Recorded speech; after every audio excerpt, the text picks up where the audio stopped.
Now I am going to demonstrate you how to install a smart switch in your domestic electrical circuit.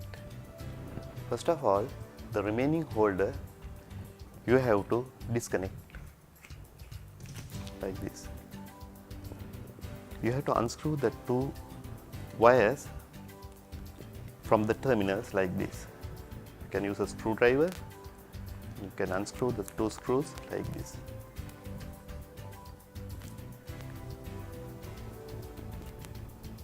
And take your smart switch and unscrew the top lid in your smart switch, and you can insert to the wire.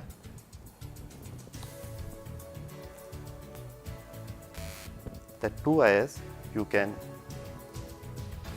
connect it to your smart switch terminals like this,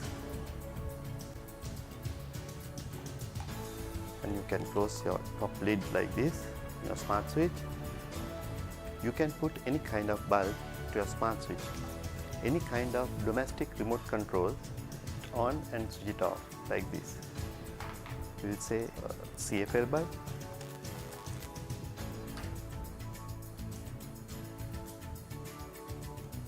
on and switch it off.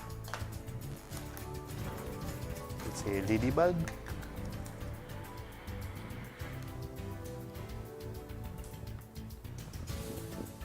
you can operate 10 meters distance from your remote control. Thank you.